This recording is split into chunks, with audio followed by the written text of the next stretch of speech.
Olá, tudo bem com vocês? Estamos aqui para dar continuidade à nossa aula e é um prazer estar com vocês. Eu sou a professora Isabel e a nossa aula de hoje vai ser de número 26, Como estudar estratégias para ler e compreender o texto, parte 2. Recapitulando então o que a gente viu na outra aula, vamos ler comigo?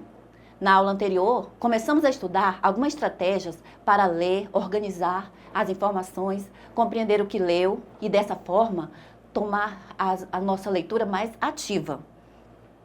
Aprendemos que as estratégias de estudo propiciam um armazenamento mais eficaz da informação. Um exemplo de estratégia é ler o assunto e explicar para nós mesmos, em voz alta, o que já acabamos de ler. Mas também podemos fazer o seguinte: elaborar um resumo do que lemos, fazer um esquema a partir da ideia central, montar um mapa conceitual do que estudamos e organizar as principais informações em quadro síntese. Aí temos aí um recadinho, atenção, entendemos bem a primeira e a segunda estratégia do estudo, que foi o estudo do resumo e esquema. Agora, na aula de hoje, vamos conhecer melhor a terceira e a quarta estratégia de estudo, que vai ser o mapa conceitual e o quadro síntese. É a nossa terceira estratégia de estudo, tá? Começando então com o mapa conceitual. Quando estudamos um assunto, muitas informações vêm à cabeça. Se não ficarmos atentos, as informações viram um emaranhado de ideias e fica difícil de organizá-las e nos apropriar delas para nosso aprendizado. É nesse contexto que as estratégias de elaborar um mapa conceitual de um tema é muito útil. O mapa conceitual é uma estratégia de estudo que permite memorizar um conteúdo de maneira rápida e fácil, por meio do uso de palavras-chave e gráficos interligados de forma estratégica ou cronológica.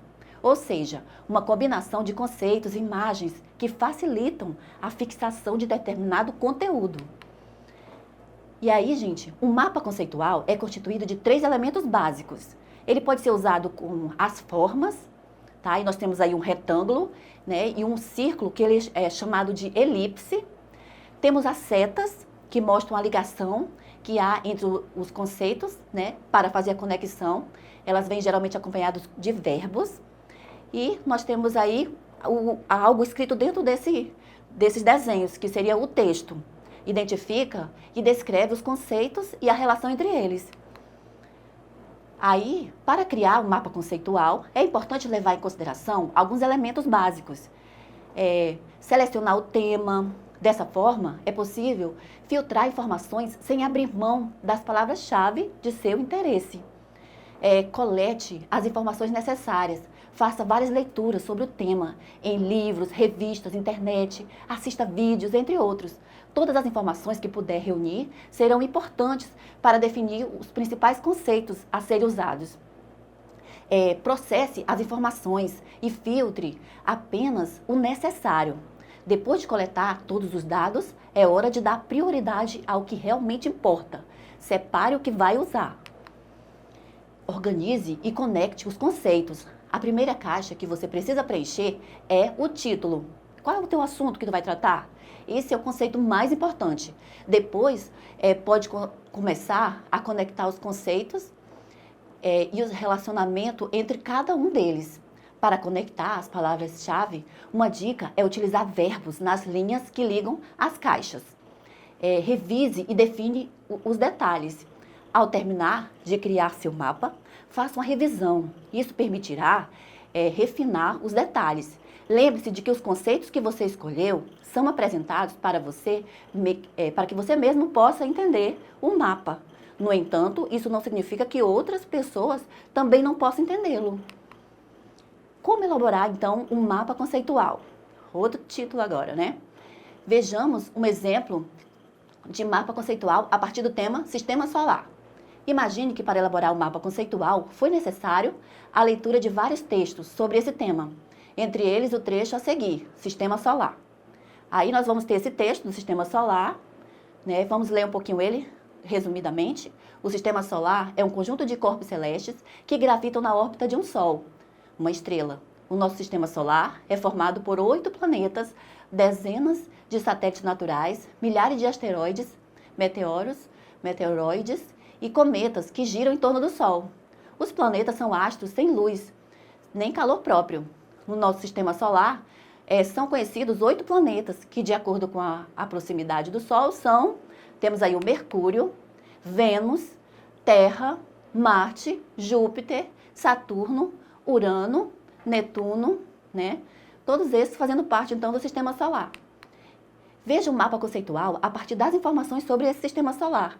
Como você montaria, então, o teu mapa? Aí você já tem o título, que foi colocado, né, nesse desenho de um retângulo. E aí você puxou setas com algumas palavras ali para direcionar o que você vai colocar. No sistema solar, né, você vai ter o Sol, tá, planetas e outros corpos celestes. E aí você vai juntando mais informações. Os planetas. Temos os planetas interiores, planetas exteriores.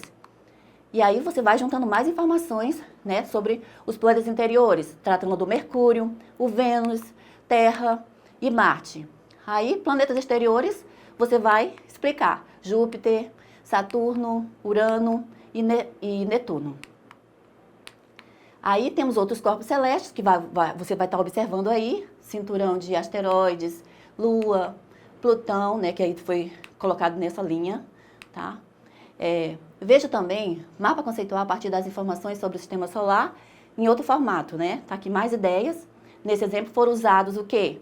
Caixas de retângulo para identificar o texto, o verbo, né, que com a palavra incluem, e expressões curtas, exemplo, são divididos nas setas para conectar, né, os conceitos. Aí você tem outros modelos de mapa conceitual.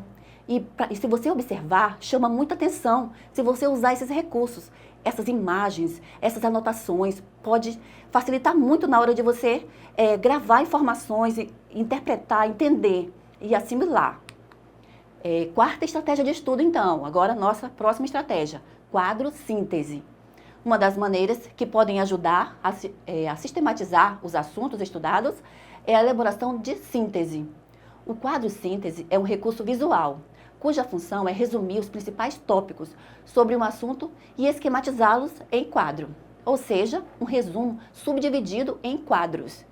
Aí nós temos aí um recadinho, fique atento, vamos compreender a partir de um exemplo, né, com o texto a seguir. Durante a leitura, identifique as informações principais dele. Aí nós vamos ver uma explicação sobre o gênero crônica, tá, que já foi explicado em outras aulas, tá dando o conceito dele, como se fazer um gênero conto, tá? Então, nesse texto vai ter todas as informações que você vai precisar ler para você fazer o seu, né, esquema, o seu quadro de síntese do texto. Perceba que o texto trata de um assunto que já estudamos nas aulas anteriores, o gênero crônica. Ele explica as principais características desse gênero. Você identificou, né, as principais informações? Vamos organizá-la em um quadro síntese? Para isso, vamos seguir os 3 passos. Primeiro passo é ler o texto e destacar as informações importantes, relevantes. O segundo passo é organizar as informações que pretendemos usar para elaborar o quadro síntese.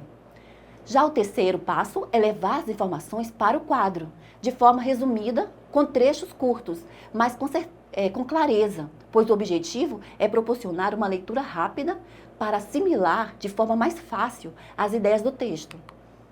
Aí você está vendo aí o modelo de um quadro e o assunto que se aborda, né? Que na crônica falou o assunto do cotidiano, modo de construção, aí vai explicar, né, como é que é o modo de construção desse tipo de gênero, meio de produção, revista, jornal, blogs, onde é encontrado, diferença da crônica para o texto jornalístico, ele vai estar explicando qual é a diferença, e a herança do jornalismo e da literatura. Temos aí algumas informações sobre isso. Para elaborar um quadro síntese, então, você percebeu que no quadro síntese podemos organizar as informações de modo que a assimilação do conteúdo se tornou mais fácil e ágil? Então, não esqueça, para elaborar um quadro síntese, precisamos ler e interpretar o texto, perceber o assunto e se familiarizar com ele. Depois, destacar as ideias principais em cores diferentes. Pode ser com assistência de um marcador. Também preparar um esboço. O que é o esboço, né? Uma anotação, tipo um resumo do que você estudou. Também definir o tipo de quadro. Também levar as informações para o quadro de forma resumida, com trechos curtos e claros. Aí nós temos outros modelos de quadro síntese. Você coloca os assuntos principais e a informação de cada assunto aí do lado. Tudo isso vai ajudar você a não perder essas informações. Esse quadro traz conceitos de espaço, tempo, sociedade, lugar, paisagem, região e território. Esse quadro aí traz a organização de alguns autores e seus trabalhos produzidos, 2 artigos e um TCC.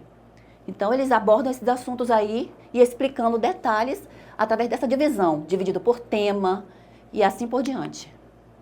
Chegou agora o nosso momento de exercitar. Que tal colocar em prática, as estratégias que você aprendeu?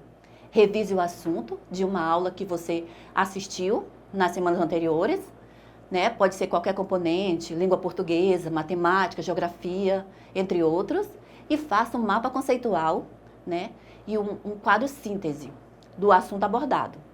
Para isso, vamos recapitular essas 2 estratégias de estudo. Leia os trechos abaixo e responda, então, a qual das estratégias estudadas hoje a informação se refere. Então, qual será esse? É constituído de 3 elementos básicos: forma, setas e texto. As formas são usadas para representar os conceitos. A mais utilizada é o retângulo, mas também podemos optar pela elipse. As setas mostram a ligação que há entre os conceitos e geralmente vêm acompanhadas de verbos. A gente está falando de quê? Que tipo de esquema é esse? Mapa conceitual. Quando você faz dessa forma, usando imagens, setas, e todos esses recursos, você está trabalhando com um mapa conceitual. É um dos mais chamativos, porque você está vendo imagens. Algo vai chamar a tua visão na hora de você usar. Vamos para o 2. É um recurso visual cuja função é resumir os principais tópicos sobre um assunto e esquematizá-los em quadro. Ou seja, um resumo subdividido em quadros. Então, a gente está falando sobre o quadro síntese, que foi o último que você viu. Então, gente, as estratégias de estudo que conhecemos hoje são técnicas ou métodos que os leitores usam para adquirir as informações, ou ainda procedimentos ou atividades escolhidas para facilitar o processo de compreensão da leitura. Tá? Então, vale a pena você usar essa forma de trabalhar, de poder estudar. Isso vai fazer toda a diferença na hora de você estudar, nesse período que nós estamos tendo. E depois, em outras formas que você tiver. Então, para mais explicações, para você tirar mais dúvidas, visite o nosso site www.ci.educ.gov.br. Obrigada!